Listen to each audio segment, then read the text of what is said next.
প্রেমে পড়লে ক্যারিয়ারের ক্ষতি হয়, পূজা চেরি।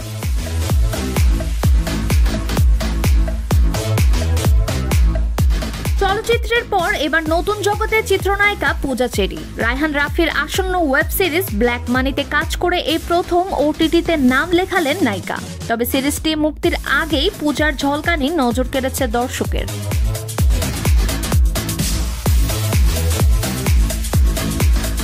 পূজার বাকি চমক দেখার অপেক্ষা আর মাত্র কয়েকদিনের। আগামী 2 জানুয়ারি ওটিটি প্ল্যাটফর্ম বঙ্গতে মুক্তি পাবে ব্ল্যাক মানি। এর আগে গত শনিবার রাতে সিরিজটির আইটেম গান প্রেমের দোকানদার মুক্তি পায়, আর তাতেই রীতিমতো শোরগোল পড়ে যায়। আমি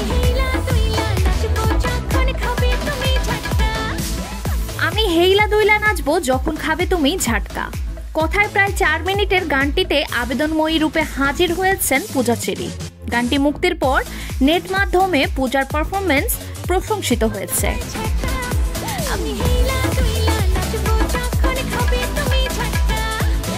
সম্প্রতি গণমাধ্যমে দেওয়া এক সাক্ষাৎকারে সিরিজটি প্রসঙ্গে কথা বলেন পূজা, জানিয়েছেন নিজের পরিকল্পনা নিয়েও।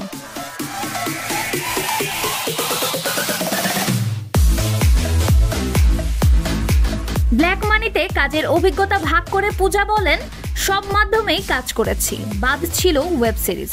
অনেকদিন ধরে প্রস্তাবও ছিল, তবে গল্প ও আনুষাঙ্গিক বিষয় পছন্দ না হওয়ায় কাজ করিনি।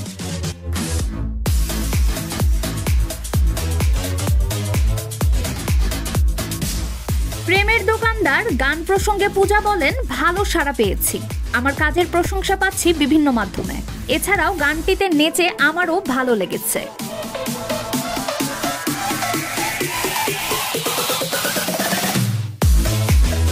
প্রেমের প্রসঙ্গেও কথা বলেন পূজা, জানান কাজের প্রেমেই আছেন আপাতত।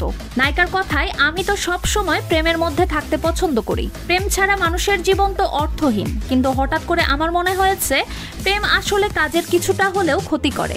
তাই সিদ্ধান্ত নিয়েছি প্রথমে কাজ, তারপর অন্য কিছু। তাই কারোর সঙ্গে প্রেম নেই এখন, প্রেমে আছি আবার নেই, এটা অন্যরকম অনুভূতি। কোনো প্রেম আমি বিশ্বাস করি না, বাট আমি কেন জানি বিশ্বাসই করি না প্রেমে। অন স্ক্রিন একদম, অফ স্ক্রিন তো ভালো একটা সম্পর্ক দেখছি। ভবিষ্যতে নিজেকে কিভাবে দেখতে চান জানিয়ে নায়িকা বলেন, আমি কারো মতেও হতে চাই না, কারো জায়গাও নিতে চাই না, নিজেকে একটা শক্ত অবস্থানে দেখতে চাই। এটা বিশ্বাস করি যে কেউ কারো জায়গা নিতে পারে না।